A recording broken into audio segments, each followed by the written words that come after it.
Thank you. So conversational interfaces. You've probably used some, and like me, you'll have noticed one of the key features of conversational interfaces is that they're a bit shit.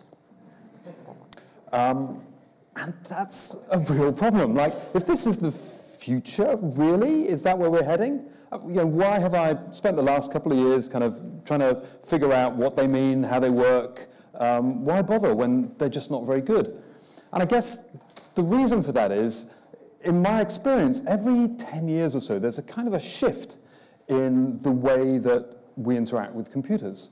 And when that happens, things that are on the outside, the edges of our practice, suddenly become really important, getting drawn in to the center. And so I believe that there are some big changes that are about to happen, and they're going to need us to reinvent ourselves, just as we have in the past. So, more than 10 years ago, this is where it was at, right? It was all about the website.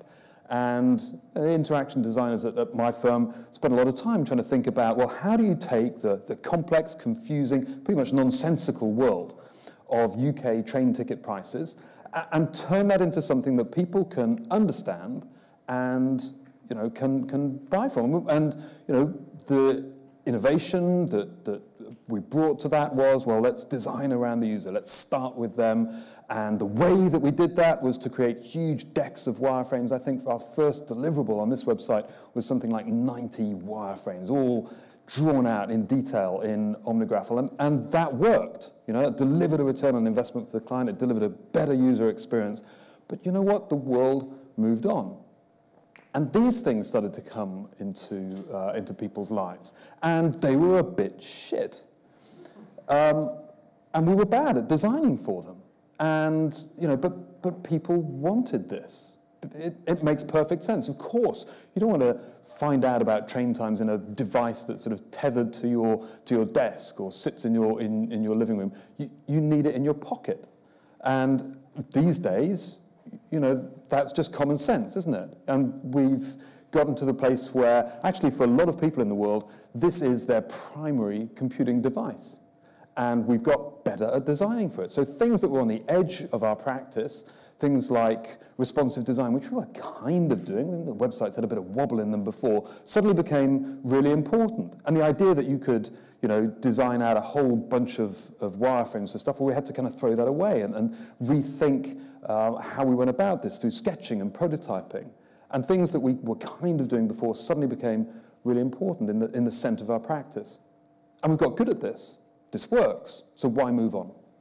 And I guess part of that is, well, people's needs are slightly different from what this type of interface implies. I mean, even when we do a terrific job, there's not much, this doesn't really relate to the way in which people want to interact with this data. So really, we've given them a grid of options, but people need to explore something a lot more fluid than that. I mean, people want the cheapest ticket, and they want to arrive at a certain time, and they want something flexible, and these things are often mutually exclusive, and so they end up scrolling around big tables of data on tiny screens, and they get lost and confused. Even when we've done a great job, they often end up phoning somebody up and talking to them. And that's one of the reasons I think an interface like this is where the future lies. I mean, when you watch people walking down the street, this is what they're doing as they're attached to their devices. They're using this type of interface.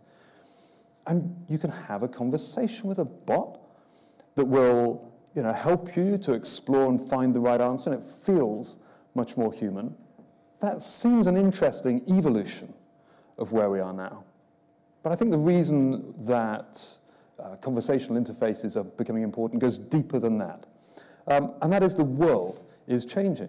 The number of connected devices is growing, and the growth is not in desktop computers or laptop computers or even mobile phones. It's in the other things, the things that are embedded into the environment. And you can think about, well, what would the train station, the user experience of buying tickets in the future look like? And what if the environment is smart and full of embedded devices? Then you can start to interact with that. I mean, you probably, why would you need a ticket in the future if the train station can recognize you and recognize what train you got on and what train you got off and bill you. So your needs are completely different around expectations. You don't need this slip of paper or some kind of permission slip. The whole nature of the interaction changes. And we're already starting to bring devices like this into our world. This is, a tremendous thing. And if you've got one of these at home, then you'll know that being able to talk to it and ask it to play music is just way more intuitive than tapping on a little screen and connecting it to your speakers and making something work like that. And when you walk into another room in your house that doesn't have one of these, it just feels weird to have to do that. This is a more natural interaction. And so being able to kind of plug that into your heating system, your lights, and start to control those, not through a screen, but by talking to your environment, makes a lot of sense. And computers are actually getting pretty good at language. A friend of mine works for Thomson Reuters, so big part of their business is in writing reports on companies that the investment analysts use to make stock trades. And actually these days, most of those reports get written by bots. The computer goes out, trawls the internet for financial news, for data, and starts to assemble that and writes out an English report about the company.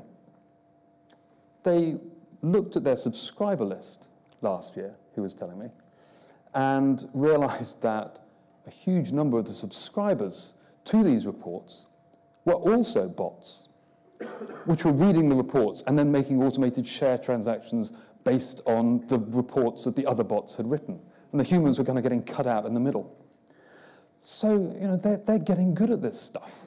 And when you start thinking about, how can we interact with the stuff around us, you can start to create really interesting types of interactions. This is a prototype we put together for a bank, and it's a child's piggy bank. And as a device, it kind of suggests what it is. But people don't have money anymore; they have numbers in accounts, and something like this starts to make a lot of sense. Yes, this is an internet-connected piggy bank.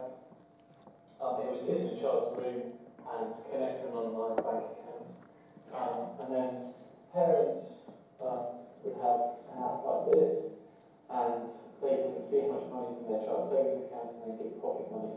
So I might choose to give £2, click send, and then the pig alerts the child that something's happened. And because this is a bank you can talk back to, you can then say, what happened? You saved £2. You can start to have conversations with this thing about what you're saving for, about how far you are to your goals, about whether you want to send money to somebody else. It's a much more natural way of kind of interacting with stuff than, again, tapping on a screen. So there's a lot of possibilities. Today, I mean, what are the things that we're starting to see? I think there are three kind of places where you're starting to see these things emerge. One is just in sort of instant messenger apps. Another is in conversational chat text interfaces. Another is in conversational voice interfaces. We should talk a little bit about each of those. So there's a lot of this going on, right? This is a app in Facebook Messenger. And the interaction that you get here is actually more like kind of canned answers. It's kind of, it's not the kind of chat interface that we imagined at the start. It's more like kind of press 1 for account balances, press 2 for transfers, press 3 for all other options. It feels a little bit on rails. And when you need to do something more sophisticated, like change multiple parameters at once, it's going to stick a bit of a website into the middle of the chat window, and there you go, you're back in the web. So this isn't really that future that we've imagined. There's a place for this. A lot of people interact on Facebook Messenger. It's a huge platform. And if you need your service to be available in that platform, if two people are having a conversation, they say, let's book an Uber, not in London anymore, then being able to kind of glide the app into the middle of that conversation and have them do that without breaking their stride is rather cool. but it's not the kind of interface that really I've got in mind. Also, you know, there's some very basic implementations of chat interfaces, and this sort of thing is just annoying. I mean, this sort of, I have a question for you, you will answer it. I have another question for you, you will answer it. I have another question for you, you will answer it. This is essentially just kind of form filling through a text interface. And, you know, forms work really well. There doesn't seem to be much point in translating that sort of stuff across into text, if that's as far as we're going to go. These more kind of discursive, exploratory conversations are the things that really interest me. And, you know, this is a sort of conversational chat that I'm interested in. Text is one way of doing that. Voice is really kind of a way of sitting on top of that. And right now, in voice interfaces, voice recognition is getting incredibly good. It may not feel like that, but my goodness, it can hear your voice through all the kind of the background noises of the street, pick out a huge variety of accents. Every year, it's getting exponentially better. This type of interaction is the stuff that works really well at the moment, though. So it's kind of minimal input, maximum output. Here, the user's just saying something as almost the smallest amount of data that they possibly could pass to the system. It's able to go, okay, Dave's house, right? You don't need to tell me all about Dave's house. I can look in your address book and find out where that is. You don't need to tell me about where you are now. I can use the GPS coordinates and find out where that is. So there's a lot of stuff that you don't need to tell it because it's got that data from elsewhere. You give it minimal input, you know, just a few words, and you get 20 minutes of driving instructions out the other end. And that's a good pattern to look for. You know, if you can deliver minimal input, which means fewer chances of error, fewer chances of the conversation heading in a direction that you can't cope with, and maximal output, user gets an awful lot for that little input. This is, you know, this is a great place to be using voice. And the environment in which voice is used is also really important. In general, the more private and the less distracting an environment, the more likely people are to use voice interfaces. So, of course, you know, home is a very popular location. In the car, that's private as well, but you're a little more distracted, so it's also quite a popular location. When you're out and about in the street, there's a kind of an anonymity, if you like, in walking through a crowd of people. And it's useful for, you know, calling people up, setting alerts, reminders. So yes, people use it there. In the office, no way. No way do you want to be caught talking to your computer in the office. It's embarrassing when the thing, you know, you might have to give out information in public that you don't really want to give out yet. And of course, if the whole thing goes wrong, it's just, you know, you're left very publicly arguing with the machine. But it's not surprising then that, you know, Amazon Echo, most of them are actually found in people's kitchen. It's a private environment, you're busy, your hands are dirty, it's perfect. But if we keep building, you know, very simple interfaces that just sort of answer minimal input, maximal output, we're not really going to get very far. If you think about the crew of the Starship Enterprise, they still seem to be using a very basic version of Alexa.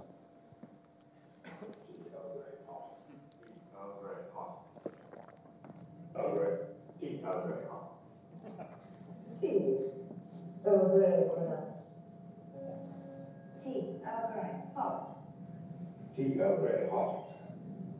Tea very hot. Tea very hot. Tea very hot. Would you like some tea?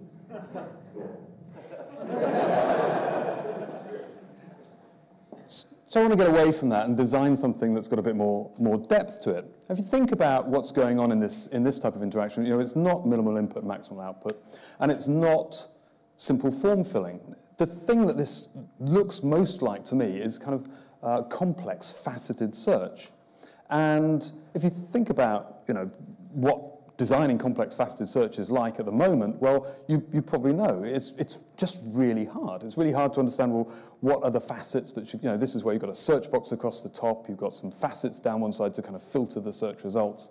And it's hard to figure out, well, what facets should you surface? How should they be displayed? And even when you've done that and put in all the effort, you look back in the analytics and you find that most people just typed in the search box at the top and ignored that stuff on the side because it really doesn't work very well for them. This is a much more human way of interacting. And so let's dig into, if this is the sort of application that text and chat type interfaces work well in, or could work well in, what's it going to take to do that? And I think there are two things which at the moment are part of our practice and kind of at the fringes, which are going to become really important as we move towards environmental computing and as we start to interact with environments in these sort of conversational ways. And they are context and emotion. So let's begin there. Conversations can't start with a blank screen. If you show somebody a blank screen and ask them to have a conversation with the machine, one of two things happens. Either they freeze and they're like, oh, I don't know, or they say, hey, computer, transport me to Venus, which also doesn't work, but in another way. What you need to do then is kind of anchor that conversation. Get your bot just to introduce itself and say what it can do. And I think this is the beginning. We think about context wrongly at the moment in the sense of the data that comes off of our device. We think about context as being, okay, well, we've got their GPS coordinates. We know their context. And that's not really true. Context is, according to Paul Dorish, computer scientist and philosopher, really not about the set of data. You can know everything about somebody from the data point of view. You can say, oh, yes, there she is, and she's got her mobile phone, and she's at the bus stop, but her context is not those things. Her context really is what's going on in her head. And so context is kind of surfaced through conversation and explored and constantly negotiated through conversation. And the center of gravity of the conversation changes and flows as you move through that conversation. So you need to anchor conversations using some kind of phrase that says, look, this is where we are, and this is where we could go. Otherwise, it's just really hard to get them going. As we've been designing these sorts of interfaces, we've realized that often the text alone is not enough. It's one dimension of the context, but being able to put up the thing that people are discussing on screen and seeing that thing evolve is a useful way of providing some additional feedback, some additional context, and again, anchoring the conversation. This ticket here is what we're talking about. This is where we've got to so far in the conversation. And it stops people from kind of straying away and going, where are we? I'm not quite sure anymore. So anchoring the context at the start and throughout the conversation is a really important tool.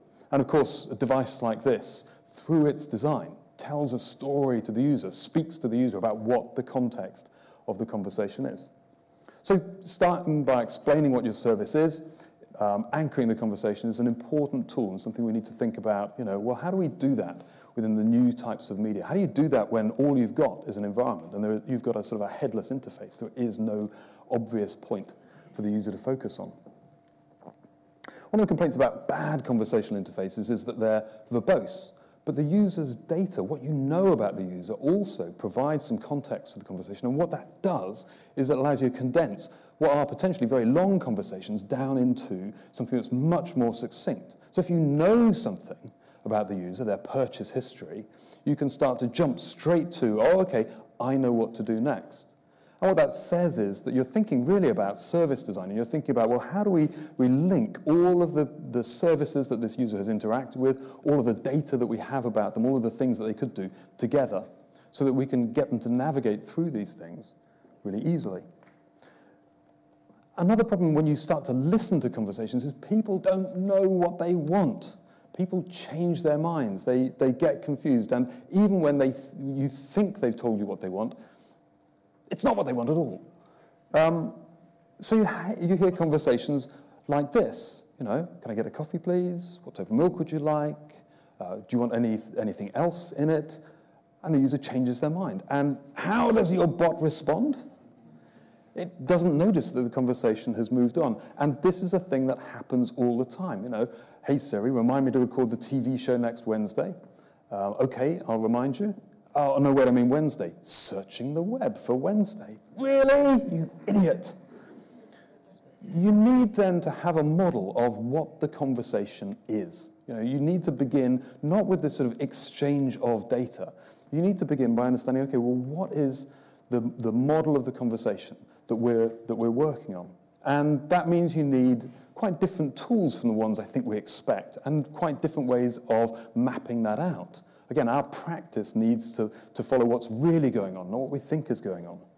So when I started looking around for tools to help build conversations, I was really interested in tools that had an understanding of the underlying data below that. This is a tool that we've been using. It's called Teneo. It's from a firm called Artificial Solutions. And what it does is it has this sort of map of the conversation built into it. And so you can have conversations like this, where you go, okay, I'd like this. And you can start to dump all of the information, as much or as little as is in your head, onto the bot as you like, rather than that sort of, I would like to know the first line of your address, I would like to know the second line of your address, etc. There's a whole bunch of stuff in here. Essentially, there's an intent. I'd like to order something.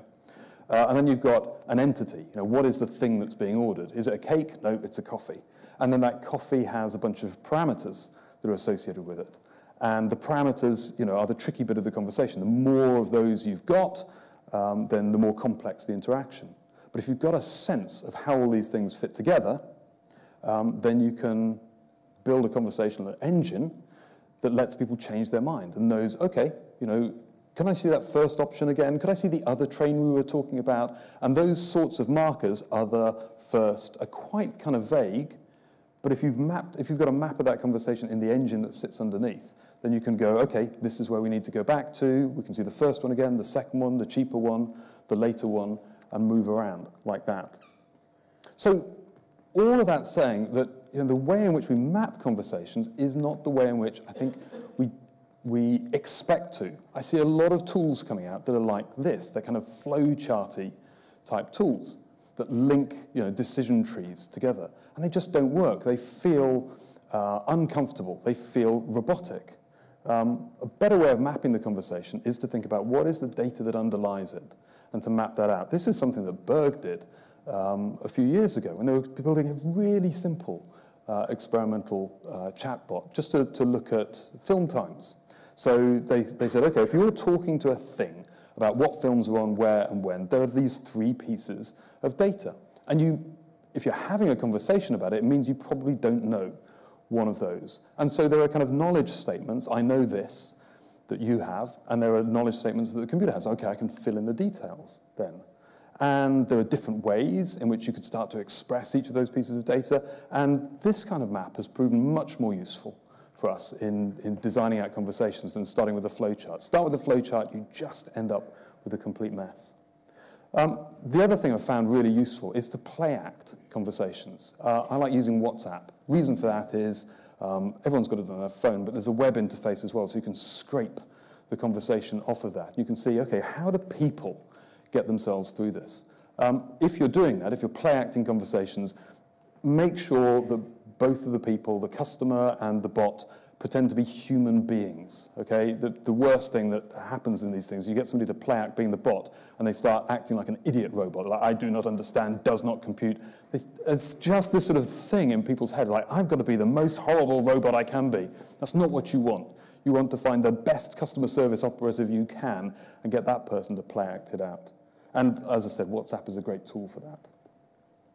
When you listen to conversations as well, you realize that you can give a perfectly good answer and it's a terrible answer.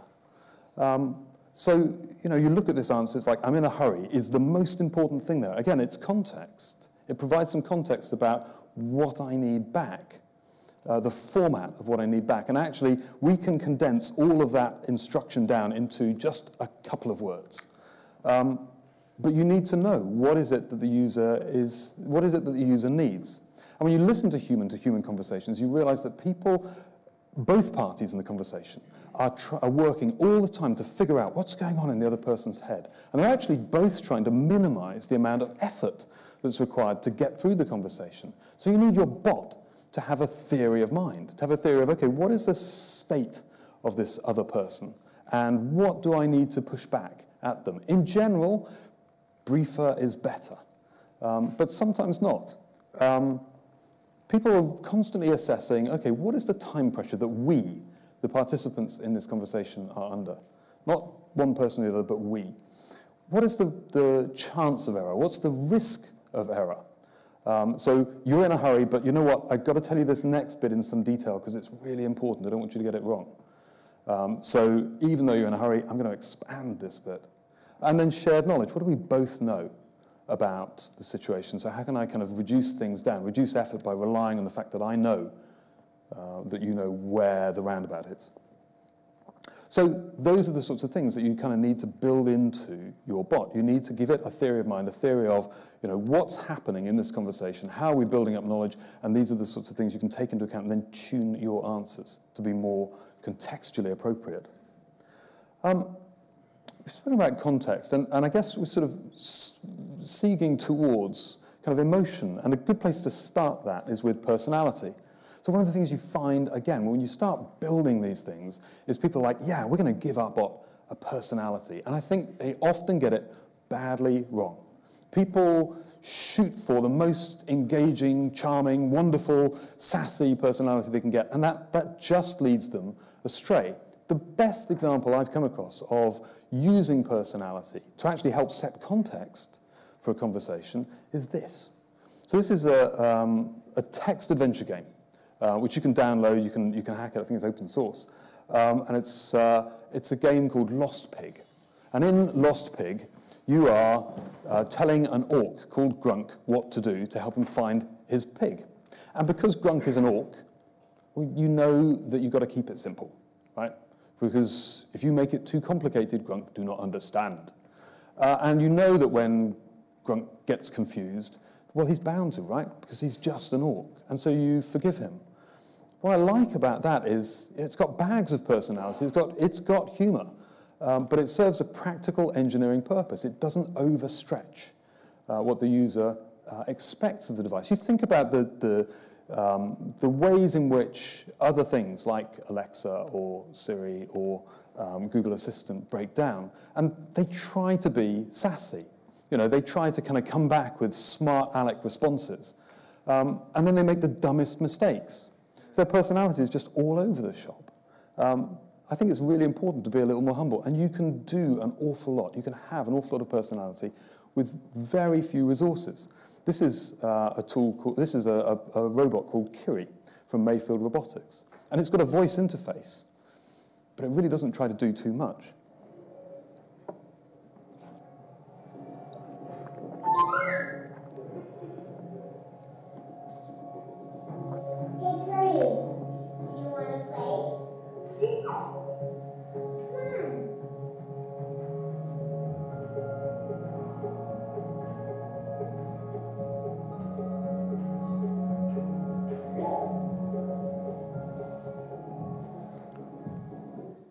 What I love about that is it's so simple. You know, they've cut out the engineering challenge of talking back, and it just has a simple sort of set of burbly responses, but it's engaging, and you kind of know what's going on there, and it's able to express things like surprise at finding some shoes in its way, and whoop, I'm going to need to do something different, so I'm going to swerve now. So it's expressing something to the people that it's interacting with, in a very basic and humble and simple way.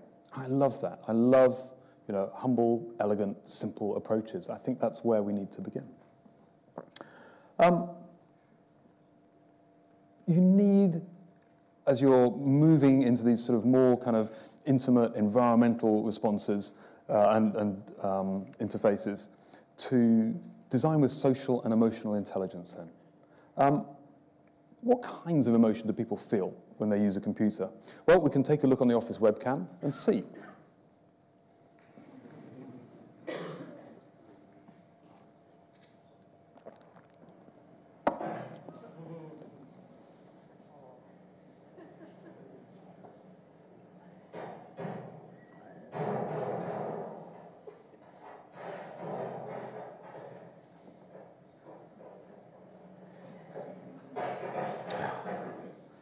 I like the way that he gives it a kick when it's down, just to finish it off.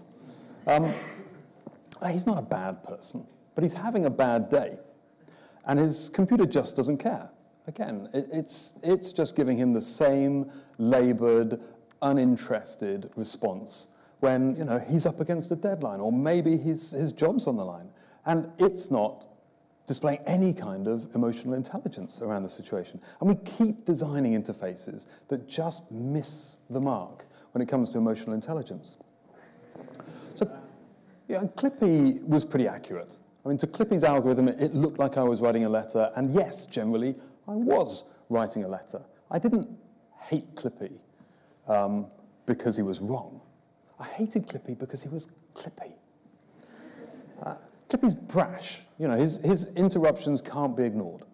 And he's patronizing. I mean, having this thing pop up while you're trying to do your work, it didn't feel like fun. It just felt stupid. If there's a high chance your interruption is unwarranted, then you need to take a quiet and more humble approach. So iOS Mail sees that I'm writing a message to David and Richard, and it suggests I probably want to send this to fellow team members Verity and Paul as well. And it's a decent guess, but it's subtle, and it's one that I can easily ignore. I think a lot of next-generation interaction design is going to be around the etiquette of suggestions and assistance. And I think when you start to bring a word like etiquette into the idea that you're going to pop up a message in front of somebody, you start to think about it differently. It's an important concept to start to bring into the idea of, oh, we need to tell the user this. And that idea of, what's an appropriate interruption, what's an appropriate thing to do, what's an appropriate suggestion to make, is an area that we get wrong all the time. So one of my clients' online supermarket decided they'd implement their suggestions, which was part of their e-commerce system, came out of the box. We can just flip a switch and turn it on. And they turned it off pretty quickly because it started coming up with suggestions like this. Oh, you're buying nappies, are you? In that case, you're going to need some of this.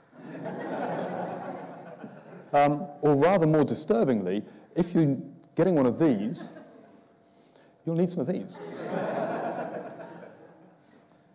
There is a statistical probability that, yes, if you're buying one of these things, you might want to buy one of those things, but there's no meaning. And of course, people look for meaning. We build and see social meaning in all sorts of things. And so there's an IA task here of just thinking about how concepts are linked together and recognizing that some things, like alcohol, have a particular social context that separates them from other categories of stuff.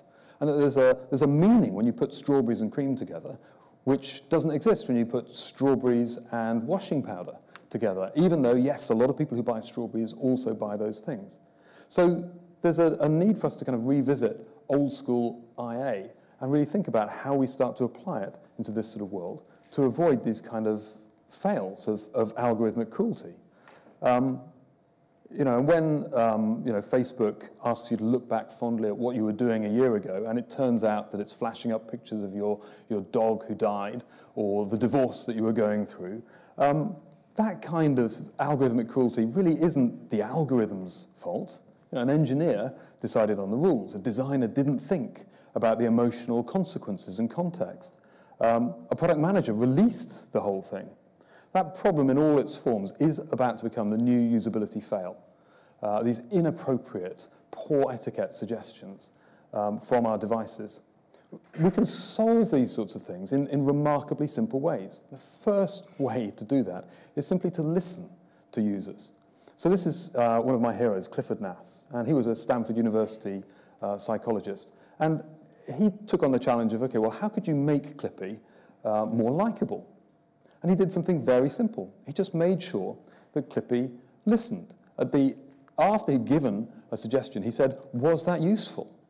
And if people said, no, it was not useful, then he gave an appropriate response, which was, oh, I'm really sorry, and I've been badly programmed, and we need to tell the people at Microsoft about this. And then they'd send off a message to let you know that something could be done about this. A really simple engineering change. But people felt that version of Clippy was way more likable than the other one. The only difference was it was listening. We mistake emotion. And we kind of miss out on understanding what it is. We think it's this thing that makes us human because we've seen that said on Star Trek time and time again. And there's more to it than that. According to Marvin Minsky, the mind is, you can think of the mind as a collection of processes, some very low-level systems, some very high-level systems. And emotions are kind of patterns of thinking. They're presets, if you like, ways in which you can tune your thinking according to the situation around you. So if you're angry, then sort of low-level systems in perception start to become more focused, and high-level systems involved in decision-making become more willing to take risks. And we act out that anger, and that serves a useful purpose. It helps us to focus on situations and get out of danger. It helps us to get our way when we really want it. So in that model, emotions aren't some kind of inferior form of thought. They're actually a way of tuning the system to respond efficiently in the situation in which it finds itself. One call center manager I know points out how vital emotional intelligence is in call center staff. So he's looked at all of the thank you letters that call center staff received, and he said, well, almost all of those thank you letters were received by less than 10% of the staff. And actually, of those, it was an even smaller number who received most of those thank you letters. So, it's a small fraction of people. And what was it that set them apart? High levels of emotional intelligence. So when somebody phoned the call center and said something like, right, I've just been diagnosed with cancer and I need to know if my insurance will cover me for this procedure, most of the call center operators would go, okay, let's just check your details, let's go through that. The ones with the high emotional intelligence would realize something else was going on here and would say, that's terrible news. Are you okay? And just make sure that they were ready to proceed. We did some work on a chatbot for another cancer charity, and we were talking to users about that experience of being told they had cancer. One woman said to us, I remember very vividly being told I had cancer because I was in the doctor's surgery, and the doctor was talking, and I was watching a spider build a web. I don't remember anything else. People's emotional situation is really important in getting through what's happening to them. And if you don't take that into account and just dump information on them, you're going to miss the whole point of the conversation. You need to deal with the emotion first. Of course, you don't need users to tell you how they feel. You can watch their emotions. This is some photographs based on Bloq and Jacob's 1995 research, where they say they've identified 6 universal emotions: anger, fear, sadness, happiness, surprise, disgust. And Samsung went on to make a patent for watching those emotions on the user's face and then tuning the response accordingly. This is an app called Moody's. This does the same thing with voice intonation. So you can speak to it, and it will tell you what it thinks, what mood it thinks you're in. However, it's an American app, and because I'm British, when I speak to it, it always says I sound miserable and depressed. That kind of points to the limits of these sorts of things. Bloq and Jacob are really, grossly oversimplifying the situation. Emotions are not as simple as, you are in this mood. Every one of us has our own baseline, and our own baseline for a particular situation. So Lisa Feldman Barrett points out that really emotions are fleeting, experienced differently. We need to take the individual into account. Nevertheless, you can do amazing things with very simple representations of emotions. So this is Maya Matarich. She's the one in the grey jumper. And she designs socially assistive robots. And so their role is to help people with physiotherapy. And she was interested in saying, well, what would happen if I made, if I looked at the patients these things are working with, and I made extrovert robots and introvert robots, and I tried to match them to the patients. Would it be useful to have an extrovert robot with an introvert patient and an introvert robot with an extrovert patient? How should we do that? And what she found was that if you matched the type, extrovert to extrovert, introvert to introvert, that she got better results. So the extrovert robots would say to the extrovert patients, yeah, great work, let's do another one. And the introvert robots would say, look, I know this is hard, but it's for your own good. Come on, we'll get through this together.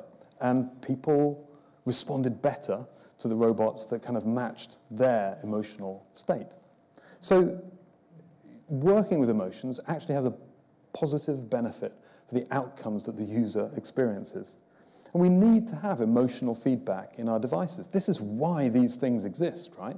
Back when they weren't around in chat interfaces, you had people go, and you still do to some extent, have people go, okay, well, I'm talking to somebody over text, So I need to make sure they understand that this is really important to me. So how will I do that? I know I'll write it in all caps. That's good. And then I'll use very strong language. And then you get this sort of crazy person message coming back to you. And flame wars start up. And so people start to go, okay, well, how can I get some emotions into the chat that I'm using? Of course, these are the most popular emoticons, and they're all about adding this sort of emotional layer to the conversation. And that's true also of the devices around us. Google Home has a set of flashing lights, and so you know when it's thinking. You know when it appears to be confused. Cortana has an amazing set of different emotions that it can express through the sort of swirls on its interface. So that feedback is important. Here's the problem. We tend to think about interaction with machines as though it's this sort of exchange of data, this transfer of information. But it's not, because our emotions create context. And they fill in the gaps in that data. And they help us to get through the conversations faster with deeper understanding and more meaning. And what I've learned in my career is that if you don't deal with the emotional part first, the transactional stuff just fails. The user's trust in your transactional mechanism will fall apart. If you can't tell that the guy's in a hurry or having a bad day, then he's going to start punching out his computer. And a lot of what we're doing is automating interactions between companies and individuals, but we're often automating the transactions and not thinking about what really matters to people and getting it wrong. So I said, what's at the edge of our practice today? And I think, those things are context, those things are emotion. And if we're going to design successful conversations, then we're going to need to come up with new processes, new documentation, new ways of working. And those new areas to explore and integrate more thoroughly into the designs that we come up with. And we should be excited because actually the tools to do that are starting to appear. This stuff is starting to be in our grasp, but nobody is doing this well at the moment. What that means is it's up to us to apply them. And the people who could do that well, the people who could advance the field and change things and do something new and special that becomes the way we do things in the future, that could be anybody. That could be you in this room today. And why shouldn't it? Thank you.